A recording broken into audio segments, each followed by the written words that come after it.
반갑습니다 여러분. 천재고양이 오스카의 오스카입니다. 집사님이 출근하신 사이 신문을 읽었습니다. 오늘 다뤄볼 주제는 바로 AI입니다. 챗GPT-3가 2022년 11월에 발표됐으니 벌써 7개월이 지났습니다. 집사님들이 이미 아시겠지만 챗GPT는 대형 언어 모델로 질문을 던지면 사람처럼 대답하는데요. 이런 챗GPT는 출시 이후 5일 만에 100만 명의 유저를 확보하더니 챗GPT의 개발사 오픈AI는 290억 달러의 가치를 인정받고 있습니다. 그런데 챗GPT-3 발표 이후 약 4개월 만에 GPT-4가 발표되는데요. 오픈AI에 따르면 GPT-4는 3보다 높은 이해도와 몇 배나 강한 텍스트 생산 능력이 있다고 해요. 이 챗GPT-4는 미국 의사면허 시험과 로스쿨, MBA 시험까지 합격했습니다. 이렇게 챗GPT가 떡상을 하자 구글은 비상이 걸렸습니다. 챗GPT가 구글에서 서치하는 것보다 훨씬 더 정확한 답을 빠르게 사람들에게 전달해주면 당연히 사람들이 챗GPT를 구글보다 더 많이 쓰게 될 것이기 때문이죠. 이 때문에 구글은 3월 21일, 그러니까 한 2달 전에 챗GPT와 유사한 자신들의 챗봇, 바드를 시장에 공개하는 것으로 대응했습니다. 또 다른 빅테크 기업 메타도 지난 2월 24일 사용자들이 직접 챗봇을 개발할 수 있는 AI 라마를 오픈소스로 발표했습니다. 그런데 최근 AI 전문가들이 조금 무서운 이야기들을 내놓고 있어요. 현재 AI 발전 속도면은 일자리 대체뿐만 아니라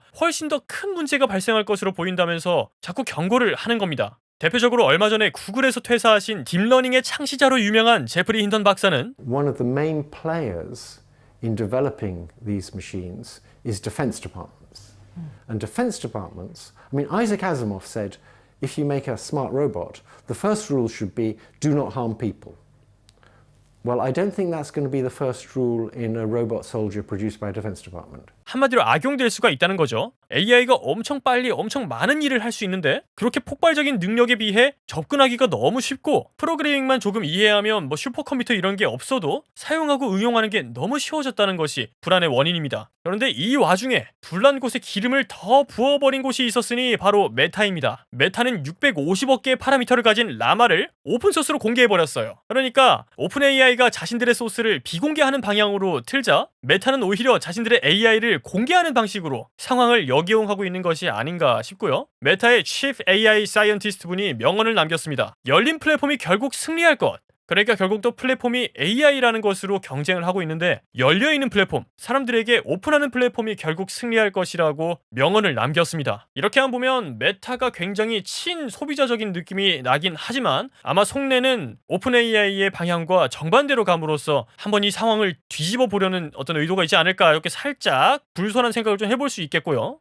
그런데 바로 이 지점 때문에 메타가 비판을 받고 있기도 합니다. 그러니까 메타의 행보가 무책임한 접근이 아니냐, 이거 너 나중에 잘못되면 책임질 거냐, 이런 주장을 하는 건데요. 구글에서는 이렇게 AI를 공개해버리면은 허위 정보나 가짜뉴스 배포, 혐오 발언, 그리고 유해한 콘텐츠, 타식 콘텐츠 제작 등에 악용될 수 있다면서 메타의 AI 소스 공개를 비판했습니다. 물론 이게 메타가 존재감을 드러내기 때문에 살짝 견제구를 던지는 것인지는 모르겠지만 일단 구글의 주장은 그러합니다. 그런데 이러한 메타의 라마 공개 탓에 구글과 오픈AI 모두 닥쳤던 개신세가 되었다는 푸념도 나왔습니다. 그러니까 메타가 의도한 대로 흘러가는 듯한 느낌이 조금 나기 시작했다는 건데요. 구글 내부 엔지니어가 쓴 것으로 알려진 이 노트에 따르면 구글이 5,400억 개의 파라미터를 다루는데 1천만 달러가 드는 반면에 메타의 오픈소스 기반 모델은 100달러로 130억 개의 파라미터를 다룬다는 것입니다. 그러니까 가성비 측면에서 말이 안 되게 차이가 나는 것인데요. 그리고 이제 아웃풋으로도 드러나고 있는 게 이 오픈소스 기반 챗봇이 단 몇 주 만에 챗GPT 성능의 90%를 따라잡았다고 해요.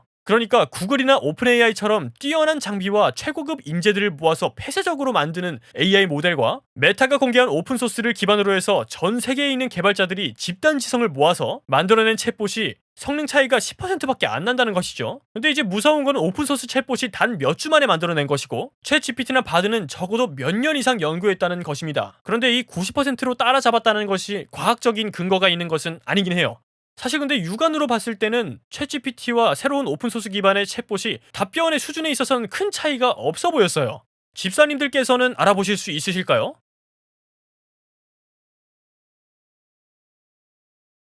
그리고 지난달 3일에는 라마를 파인 튜닝한 코알라가 공개됐습니다. 파인 튜닝이 개발된 제품을 조금씩 미세 조정해서 더 성능을 좋게 만드는 작업이라고 하는데요. 일단 이 오픈소스 라마는 전 세계에 있는 개발자들이 모여가지고 제작하기 때문에 뭔가 새로운 변화의 속도가 챗GPT나 바드에 비교가 안 될 정도로 빠르긴 합니다. 그래서 파인 튜닝된 코알라가 공개됐는데 이 코알라 개발자들은 챗GPT와 코알라의 성능 평가를 하기 위해 블라인드 테스트를 실시했대요. 아까 봤던 챗GPT한테 물어보는 방식보다는 조금 더 그래도 과학적인 접근을 하려고 노력한 흔적이 보이는데요. 이 블라인드 테스트 결과 50% 이상의 사람들이 챗GPT보다 코알라의 답변을 더 선호하거나 차이가 없다고 답했습니다. 놀라운 점은 이게 2월 24일 메타가 오픈소스를 공개한 다음 한두 달 사이에 일어난 변화라는 것이에요. 그러니까 집단지성으로 발전 속도가 엄청나게 빨라진 건데 바로 이 지점이 아까 그 구글 엔지니어가 푸념하는 부분입니다. 구글이나 오픈 AI의 모델은 한정된 개발자들에 의해서 개발되는 반면 오픈소스 AI는 전 세계 개발자들이 힘을 합쳐서 개발하니까 효율성과 유연성이 비교가 안 된다는 거예요. 아무튼 다시 돌아가서 메타는 라마 공개로 이미 불타오르던 AI 발전에 기름을 부었습니다. 그런데 이는 앞서 지적된 여러가지 AI 문제가 해결되지 않은 상태에서 기술만 계속 발전되면서 보급되고 있는 건데 아까 말했던 것처럼 AI가 악용되면 핵폭탄만큼 위험하다고 하면 이거 이대로 가면은 제프리 힌턴 박사님의 시나리오가 그대로 현실화되는 거 아닌가 하는 그런 우려가 자연스럽게 나올만 합니다. 근데 또 한편으로는 AI가 아무리 발전을 해도 뭐 사람들을 지배하고 사람들에게 무슨 AI 세상 시뮬레이션을 돌려가지고 뭐 메타버스 속에서 살게 하고 뭐 머리 뒤에다가 어떤 핀 꼽아가지고 뭐 사람을 그냥 기계처럼 쓰고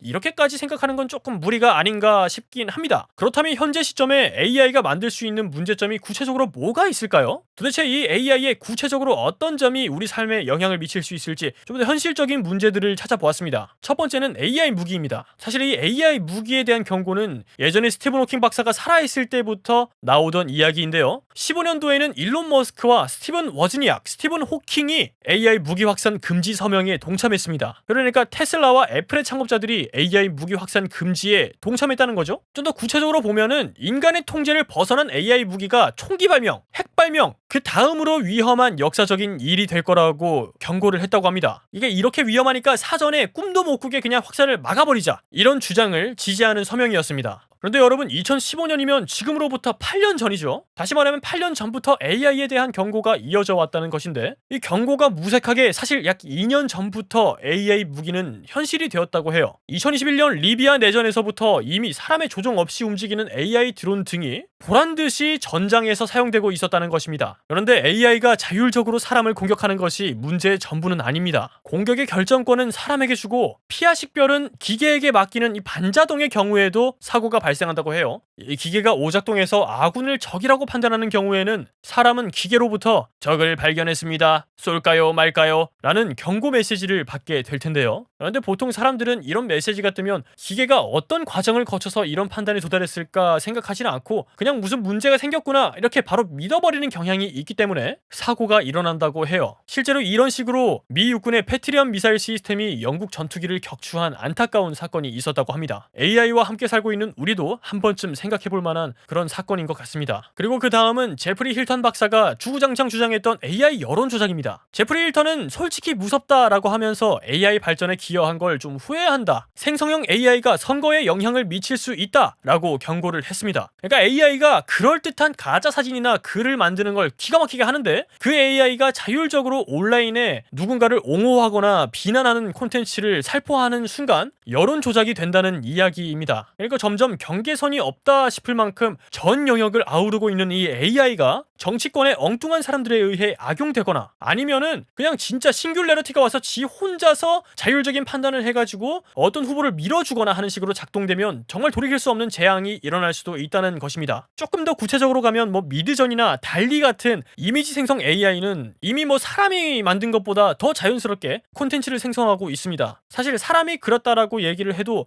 그럴 수 있겠다라고 충분히 납득이 가는 그림들인데요. 이런 그림들이 스팸이나 가짜뉴스 배포나 선동으로 선거에 악용될 수 있다라는 것이죠. 거기다가 궁극적으로 제프리 힌턴 박사는 AI가 나쁜 사람들에 의해 사용되는 것을 막을 방법이 없다라는 것을 지적했습니다. 그러니까 이게 이미 보급이 된 이상 어떻게 돌려 막을 것이냐, 뭐 법으로 막으면 막아지냐, 사람들이 몰래 쓰는 거 어떻게 감시하고 어떻게 다 잡을 것이냐, 이런 주장을 하는 것이죠. 거기다가 한술 더 떠서 아예 디지털 콘텐츠는 믿으면 안 된다라는 주장도 있습니다. 사우스 웨일즈 대학의 대학의 AI 학회 선임연구원인 토비 왈시 아저씨는 이제 오디오와 비디오 등 어떤 콘텐츠도 고지고대로 믿으면 안 된다. 왜냐하면 누군가 조작했을 수 있기 때문이다. 라면서 최근 생성형 AI가 등장한 콘텐츠 생태계의 문제점을 강조했습니다. 그런데 이렇게 AI가 콘텐츠를 조작할 수 있다는 사실이 법정에서 방어 논리로 사용되는 사례도 등장했습니다. 이건 뉴스 읽다가 이 변호인단의 아이디어가 너무 참신해서 한번 가져와 봤습니다. 그러니까 지난 2018년 약 5년 전에 자율주행 모드로 운행 중이던 테슬라 차량이 고속도로 중앙분리대를 들이받아서 운전자가 사망한 안타까운 사건이 있었습니다. 근데 그 유가족은 해당 사고가 자율주행 소프트웨어의 결함과 일론 머스크의 과대 광고 때문이라면서 일론 머스크의 과거 인터뷰 영상을 증거로 제출했어요.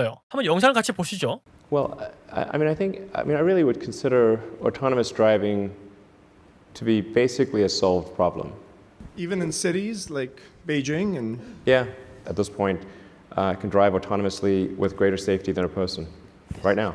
이렇게 일론 머스크가 자율주행에 대해 굉장히 확신하는 게 아니라 이미 뭐 완성됐다 이렇게 단언하는 그런 모습을 보였는데요. 이 소송을 제기한 유가족은 머스크가 자율주행이 완벽한 것처럼 이렇게 공언했기 때문에 자율주행 성능을 과신하게 된 것이고 그게 사고의 원인 중 하나라는 것입니다. 근데 제가 놀랬던 거는 이 변호인단이 2023년 올해죠. 이 영상이 딥페이크일 가능성이 있다라고 반론했습니다. 그러니까 일론 머스크가 워낙에 유명하기 때문에 가끔씩 딥페이크의 대상이 되기도 하는데 이 영상이 딥페이크인지 아닌지 확실하지 않으므로 딥페이크일 수가 있다라고 주장을 한 것이죠. 그리고 추가로 일론 머스크가 그 발언을 기억하지 못한다는 점을 근거로 들었다고 해요. 제가 만약 유가족이었으면 굉장히 충격을 받을 만큼 어떻게 보면은 좀 유례없는 반박인데 이게 뭐 진짜인지 아닌지는 저도 모르겠지만 어쨌든 이 해당 사건의 판사님은 조금 회의적으로 반응을 했습니다. 좀 마음에 안 드셨는지 한 소리 하셨어요. 그 주장은 머스크가 유명하다는 이유로 자신의 언행에 대한 책임을 회피할 수 있게 한다라고 바로 떼치를 하셨습니다. 그러니까 유명한 사람은 그럼 딥페이크의 대상이 될 수 있으니까 뭐 삐끗하면 그냥 딥페이크다 이렇게 되면은 책임에서 면피가 되는 것이냐 이렇게 좀 돌려서 한마디를 하신 거죠. 이 재판은 다가오는 7월 31일에 또 열린다고 해요. 아무튼 집사님들도 방금 보셨듯이 그 영상을 보면 사건 발생 2년 전인 2016년 영상이고 많은 방청객들이 참석한 공개 토크쇼던데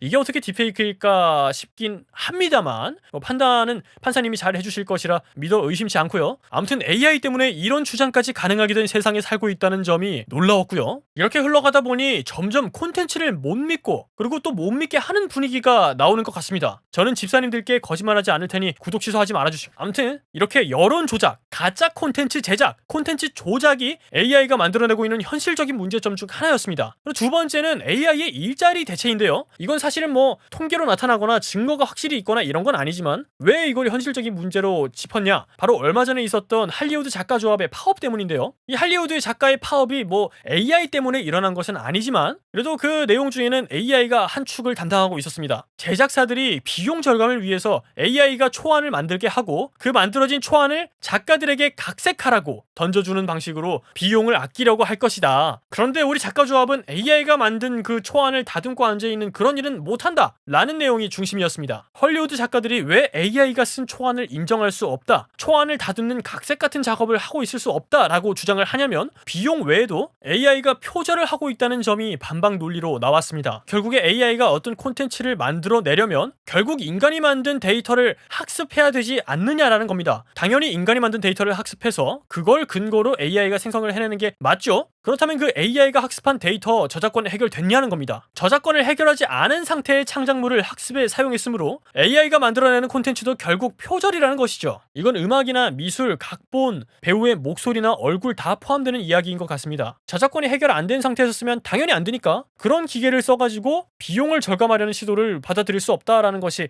작가 조합의 주장 중 하나였습니다. 최근에는 같은 논리로 배우 조합까지 파업하려는 조짐이 보인다고 해요. 아무튼간에 이 작가분들이라 그런지 상상력이나 어떤 추론이 굉장히 남다르다고 볼 수 있겠고 그리고 이렇게 거의 최초로 AI의 일자리 대체에 문제를 제기하는 공식적인 움직임이라서 한번 가져와 봤습니다. 이 조합의 파업 때문에 ABC, 넷플릭스의 기묘한 이야기 이런 메이저 방송국이나 어떤 OTT 플랫폼들도 콘텐츠 제작에 차질을 빚었다고 합니다. 결방되고 그랬대요. 아무튼 이런 AI의 일자리 대체를 경계하는 움직임도 일어나고 있다는 것이 요점이 되겠고요. 그런데 사실 AI가 결국 사람이 사용을 해야지 끝까지 돌아가는 그런 기계인 건데 기계가 갑자기 사람 전부를 대체하는 건 사실 영화 같은 일이겠죠. 결국 사장님 혼자서 AI를 다 돌려가지고 1인 유니콘이 되지 않는 이상 사람이 일자리를 대체하는데 이거 사실 좀 아직까지는 와닿지는 않는 우려인 것 같고요. 오히려 더 현실적인 것은 일자리 대체가 아니라 구글 대체인 것 같습니다. 이게 무슨 소리냐 하면 마이크로소프트의 창업자 빌 게이츠가 최근 인터뷰에서 재미있는 이야기를 했어요. 골드만삭스와 SV 엔젤 이벤트에 참석하셨다고 합니다. 저도 한번 이런 데 참석 받아보고 싶긴 한데 아무튼 앞으로 검색 사이트나 아마존을 찾는 사람이 없어질 것이라고 발언을 하셨어요. 오픈 AI의 챗 GPT나 구글의 바드, 라마 이런 것들이 점점 개인 비서와 같은 역할을 하면서 개인에게 필요한 것과 궁금한 점을 누구보다 잘 해결해 줄 것이니까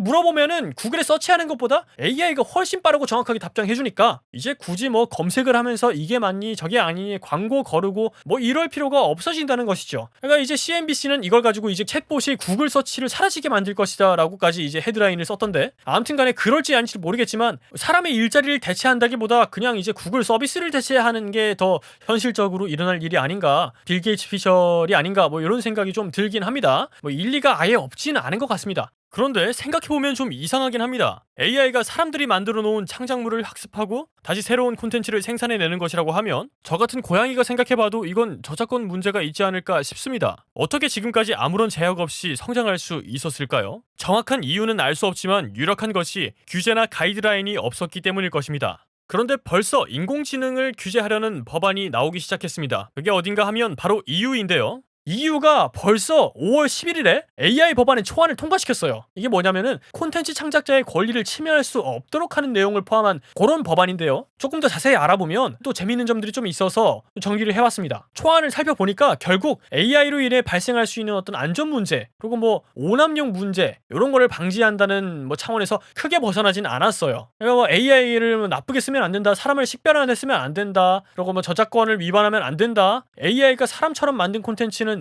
AI가 만들었다고 표기를 해야 된다 등등 구체적으로는 빼곡하게 내려가는데 결국 AI로 인해서 발생할 수 있는 안전 문제나 오용 방지, 앞서서 언급했던 여론 조작이라든지 해킹, 스토킹 아니면 사람들에게 무기로 사용된다든지 이런 것들을 원천 봉쇄하는 그런 내용들이 초안에 포함되어 있는 걸 확인할 수 있었고요. 그런데 챗GPT는 인터넷에 올라온 디지털 자료를 거의 다 학습한 것으로 알려져 있잖아요. 그런데 이후에 이 인공지능법 초안을 보면은 어떤 데이터들을 AI가 학습했는지 다 공개를 해야 된다고 말하고 있어요. 그러면은 내가 쓴 블로그 글 혹은 내가 쓴 보고서, 논문 이런 것들이 챗GPT의 학습에 쓰였는지 안 쓰였는지를 알 수 있게 됩니다. 저작권자가 말이죠. 내가 허락한 적도 없는데 챗GPT가 그거를 학습한 다음에 그걸 사람들한테 팔고 있네? 이러면 저작권자 입장에서는 띠용할 수가 있기 때문에 당연히 문제 제기를 하게 되겠죠. 그렇기 때문에 이건 사실상 챗GPT나 생성형 AI에 어떤 제약을 하나 주는 것과 비슷한 측면이 있다라고 볼 수 있겠고요. 초안이기 때문에 계속 수정해 나갈 수 있겠지만 결국에는 이 틀 안에서 세부적인 내용만 조금 달라질 것으로 보고 있는데 AI가 어쨌든 우리와 함께 살아갈 수밖에 없다고 하면 어디까지 쓸 수 있고 어디부터 쓸 수 없는지를 알아두는 것은 집사님들의 삶에 도움이 될 것이라고 저는 믿어 의심치 않기 때문에 이 AI의 법안이 앞으로 어떻게 변하는지도 계속 주목하면서 의미 있는 내용이 있다 싶으면 집사님들께 바로 알려드리도록 하겠습니다. 그리고 또 5월 5일 바이든 대통령이 기업인들을 소집했습니다. 마이크로소프트, 구글, 오픈 AI와 같은 이 인공지능 소프트웨어의 최전선을 달리고 있는 기업들의 임원들을 백악관으로 초대한 것인데요. 바이든은 자네들은 엄청나게 잠재력이 있으면서 또 엄청나게 위험한 일들을 하고 계십니다 라면서 포문을 열고 이 AI가 가지고 있는 위험성을 미리 좀 배우고 그런 피해를 최소화하기 위해 여러분들을 불렀다 이렇게 얘기를 했습니다. 자세하게 무슨 내용을 이야기했는지는 공개되지 않았지만 뉴욕타임즈에 따르면은 백악관 대변인이 바이든 대통령이 GPT가 무엇인지 그리고 어떻게 작동하는지에 대해서 브리핑을 받았다 이렇게 대답을 했다고 합니다. 어떤 의미 있는 내용이 왔다 갔다 했을지는 모르겠지만 아무튼 그렇다고 합니다. 사실 바이든 대통령 차원이 아니라 백악관에서도 정책 연구에 대한 청사진을 발표하는 등 여러 가지 정책적인 측면에서 어떻게 사람들이 AI와 공생할 수 있을지를 계속 연구 개발하고 있는 모습들이 보이고요. 그리고 아까는 건너뛰었지만 EU의 인공지능법 초안에는 인공지능이 생성한 콘텐츠의 라벨링을 요구하는 내용이 있었어요. 이게 뭐냐면은 AI가 생성한 것은 AI가 생성했음이라는 라벨을 반드시 붙여야 된다 이런 식의 조항이었습니다. 이게 법제화되면은 힌턴 박사가 걱정했던 가짜 가짜뉴스 딥페이크 콘텐츠를 걸러내기는 한결 편해지겠죠. 결국 이렇게 AI가 지나치게 멀리 튀지 않도록 가이드라인을 정하고 선을 긋고 있는 모습이 보이고 있는 것 같습니다. 그래서 사실 뭐 전문가들이 예상했던 문제들이 실제로 일어날까 싶긴 합니다. 거기다가 한술 더 떠서 창작물의 무분별한 학습도 불가능하게끔 하는 방향으로 흘러가고 있습니다. 그러면 이제 AI 기업은 AI 이제 개발 안 할 거 아니니까 학습 데이터를 제공한 창작자에게 뭐 수익을 공유한다든지 아니면 그 저작물의 사용권을 구매한다든지 하는 방식으로 미리 권리를 확보해야겠죠. 그러면 이것도 결국 AI의 부상이 창작자들에게 일자리 대체가 아니라 새로운 수익원의 어떤 획득이 아닌가, 이런 어떤 희망 회로를 팽팽 돌려보고요. 집사님들, 자료 제작 중에 들어온 따끈따끈한 소식입니다. 샘 알트먼이 유럽의 AI 규제를 향해 한방 날린 건데요. 규제하는 대로 한번 맞춰보고 안 되면은 유럽 지역의 서비스를 접을 수도 있다라는 폭탄 선언을 한 것입니다. 깜짝 놀랐는데 사실 지금 챗GPT는 이탈리아에서 이미 밴 당했고요. 중국은 당연히 밴 당했으니까 여기서 유럽 전체까지 밴을 당하면 사실상 지구에서 굉장히 많은 부분을 포기하는 건데, 이게 지금 경고성 허세일지 아니면 AI 규제 때문에 일어나는 판도의 변화일지가 앞으로의 관전 포인트가 될 것 같습니다. 그래요. 아무튼 이렇게 집사님들을 위해 준비한 밥상은 여기까지입니다. AI가 과연 인간에게 선물일까요? 재앙일까요? 이렇게 세상의 관심과 에너지를 싹 빨아먹고 있는 AI는 우리를 어디로 이끌고 있는 걸까요? 집사님들의 생각이 궁금합니다. 그러니까 앞으로도 AI가 어떻게 발전하고 법과 제도가 어떻게 기틀을 잡아가는지 계속 지켜보다가 또 의미 있는 내용이 있으면 가져와 보도록 하겠습니다. 영상을 여기까지 보셨다면 좋아요와 구독을 한 번씩 눌러주시고요. 그럼 저는 다음에도 집사님들이 출근하신 사이 더 유익한 정보를 가져오기 위해 열심히 신문을 읽고 있겠습니다. 감사합니다.